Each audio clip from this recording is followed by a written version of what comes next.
মাত্র 2 কাপ আটা ও 2 টুকরা চিকেন দিয়ে এমন একটি রেসিপি বানিয়ে দিয়েছি যেটা খেয়ে হাজবেন্ড এবং মেয়ে দুজনেই তো খুবই খুশি। আপনারাও চাইলে আপনাদের প্রিয় মানুষকে হুটহাট করে এমন রেসিপি তৈরি করে সারপ্রাইজ দিতে পারেন।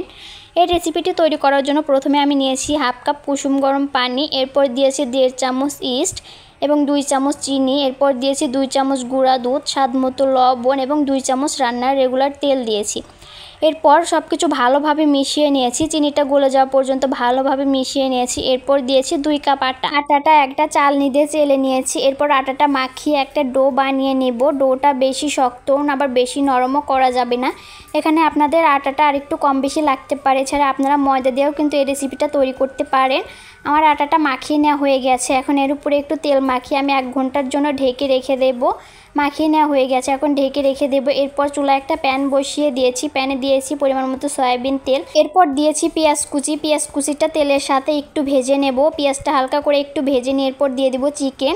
এখানে আমি 2 টুকরা চিকেনকে ছোট ছোট করে কেটে নিয়েছি। এখন চিকেনটা পেঁয়াজের সাথে একটু ভেজে নেব। এরপর দিয়ে দেব আদা রসুন বাটা, জিরা গুঁড়া, গোলমরিচের গুঁড়া, মরিচের গুঁড়া, লবণ, সয়া সস এবং টমেটো সস সব কিছু দিয়ে নেড়ে চেড়ে 3-4 মিনিট ভেজে নেব। এখানে কিন্তু পানি দেওয়া যাবে না, পানি ছাড়াই চিকেনটা ভেজে নিতে হবে।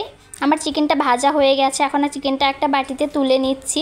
চিকেনটা তুলে নিয়েছি। এরপর আমার ডোটাও ফুলে ডাবল হয়ে গেছে। এখন ডোটা আমি আবারও 3-4 মিনিটের মতো ভালোভাবে মথে নেব। ডোটা ভালোভাবে মথে নিয়েছি, এখন ডোটাকে তুলে নেব। এরপর ময়দা ছিটিয়ে ডোটাকে আমি সমান ভাগে ভাগ করে নেব।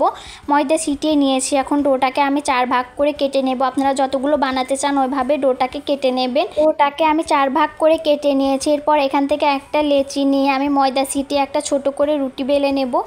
রুটিটা আমি বেলে নিয়েছি। এরপর আমি যে চিকেনটা ভেজে রেখেছিলাম, ভাজা চিকেনটা এক সাইডে এভাবে ছড়িয়ে দিব। এরপর রুটিটা এক সাইড দিয়ে এভাবে ভাজ করে দেব। এরপর হাত দিয়ে চেপে চেপে ভালোভাবে লাগিয়ে দিব। ভালোভাবে লাগিয়ে দিয়ে বাড়তি অংশটুকু আমি আবার ছুরি দিয়ে কেটে নেব। পুরো রুটিটাই আমি এভাবে কেটে নেব। কেটে নেওয়ার পরে কাটা অংশটুকু রুটির সাথে আমি এভাবে চাপ দিয়ে লাগিয়ে দেব। আপনারা একবার দেখলেই বুঝতে পারবেন আমি কিভাবে নাস্তাটা তৈরি করে নিয়েছি।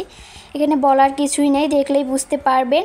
আমার একটা নাস্তা কিন্তু তৈরি করে নেওয়া হয়ে গেল। একইভাবে আমি আরও একটা তৈরি করে নেব। একটা নাস্তা তৈরি করা হয়ে গেছে, আমি আর একটা নাস্তা আপনাদের তৈরি করে দেখাচ্ছি। নাস্তাটা দেখতে কিন্তু খুবই সুন্দর হয়েছে। আমি আপনাদের আরও একটা নাস্তা বানিয়ে দেখাচ্ছি। এখানে আমি একটা ছোট করে রুটি বেলে নিয়েছি। এরপর চিকেনটা দিয়ে দিয়েছি। এরপর রুটির এক সাইড থেকে এইভাবে চেপে চেপে লাগিয়ে দিয়েছি। এরপর ছুরি দিয়ে কেটে কাটা অংশটুকু রুটির সাথে চাপ দিয়ে লাগিয়ে দিয়েছি। এইভাবেই আমি সবগুলো নাস্তা তৈরি করে নিয়েছি। এখন নাস্তাগুলো আমি তেলে ভেজে নেব। ভাজার জন্য তেলটা হালকা গরম করে নিয়েছি। এরপর গরম তেলে সবগুলো নাস্তা দিয়ে উল্টে পাল্টে ভেজে নেব। এটা ভাজার সময় কিন্তু চুলার আঁচটা কমিয়ে দিতে হবে, কোনোভাবে চুলার আঁচ বাড়িয়ে দেওয়া যাবে না। অল্প আঁচেই কিন্তু নাস্তাগুলোকে ভেজে নিতে হবে, তাছাড়া উপরে কালার চলে আসবে এবং ভিতরে কাঁচাই থেকে যাবে। দেখুন নাস্তাগুলো কত সুন্দর হয়েছে এবং কালারটা কত সুন্দর হয়েছে, নরম তুলতুলে হয়েছে। আপনারা দেখলেই বুঝতে পারছেন যে নাস্তাটা কত সুন্দর হয়েছে। আপনারাও কিন্তু হুটহাট করে আপনাদের প্রিয় মানুষকে এই নাস্তাটি তৈরি করে সারপ্রাইজ দিতে পারেন। আর আমার ভিডিও ভালো লাগলে অবশ্যই লাইক কমেন্ট শেয়ার করে দিবেন। আজকে এখানেই বিদায় নিচ্ছি, ভালো থাকবেন সবাই, আল্লাহ হাফেজ।